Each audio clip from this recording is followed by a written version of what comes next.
बापरे, माझ्याकडे एवढ्या साड्या आहेत हे मला आजच कळालं.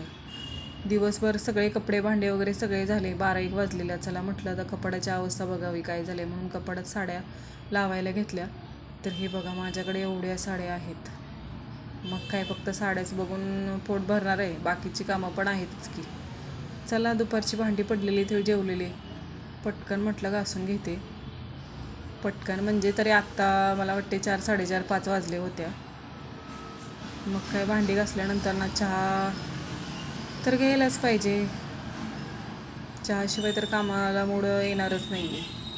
मग काय, आणि हा लायटर एवढा खराब झाल्याने एवढा त्रास देतो ना गॅस चालू करताना. 2-3 वेळा तर त्याला हे करायला लागतं, त्याशिवाय गॅस चालू होत नाही. मग काही चहा केला. नंतर भाजीला पण जायचं आहे मला, कारण 2-3 दिवस झाले भाज्याच आणलेल्या नाही आहेत अजिबातच, आणि भाज्या पण भरपूर महाग झालेत. मग काही चहा केल्यानंतर ना कुकर लावून घेते, म्हणजे भाजी घेऊन येईपर्यंत सगळं होतं आहे ना व्यवस्थित. हे बघा असं थोडंसं दूध राहिलं ना केलं एकदम असं शाई आल्यासारखं होतं आहे. पण काय करणार आहे ते आहेच. चहा घेतल्यानंतर कुकर लावून घेते आणि मग भाजीला जाऊन येते, कारण आता भाज्या सगळ्या संपलेल्या आहेत घरातल्या. आणि भाज्या पण किती महाग झाल्यात, भरपूरच भाज्या महाग झाल्यात. भाज्या महाग आहेत म्हणून खायचं राहणार आहे का? सगळे खाणारच. हा बघा लायटर असं करतोय, अजिबात पटकन लगेच चालू होत नाही. मग काय घेतला ना कुकर लावून. कुकरच्या शिट्टे झालं की म्हटलं चला मग काय गेले भाजीला, आणि आले भाजीवरून तर हे बघा काय आणले. मेथीची भाजी, शेवगा आणि वांगी, देशी काकडी आणि दूध.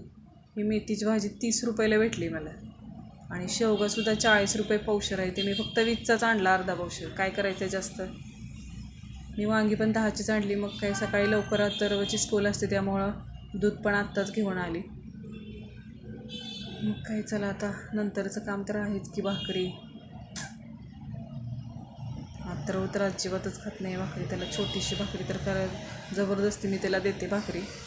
सवय तर लागलीच पाहिजे भाकरीची, नुसती चपातीच काय, भाकरीची सवय पण लागली पाहिजे ना. मग काय फायनली भाकरी करूनच घेतल्या सगळ्या. तर थंडी पण पडायला लागली भरपूर, तरी अजून एवढी नाही आहे जास्त, पण सुरू तरी झालीच. चला भाकरी तरी झाल्यातच जमा आहे. आता भाजी निवडायला घेऊया. भाजी निवडली की बघा उद्या सकाळचं पण पटकन उरकायला लागते लवकर. आत्ताच म्हटलं भाजी मेथीची आणलेली आहे तर नीट करून घेते. आणि त्या घेवड्याच्या शेंगा, आमच्याकडे ह्याला पांढरा घेवडा म्हणतात, त्या पण म्हटलं निवडून घ्यावे, कारण सकाळी पातळ भाजीला घेवडा आणि सुक्या भाजीला मेथीची भाजी डब्याला पण होते, आणि मग काय पातळ भाजीला तो घेवडा. फायनली हे झाले बघा भाज्या निवडून. घेवडा 20 रुपयाचा, मागाशी केवढा दिसत होता ना आत्ता बघा केवढा दिसतोय.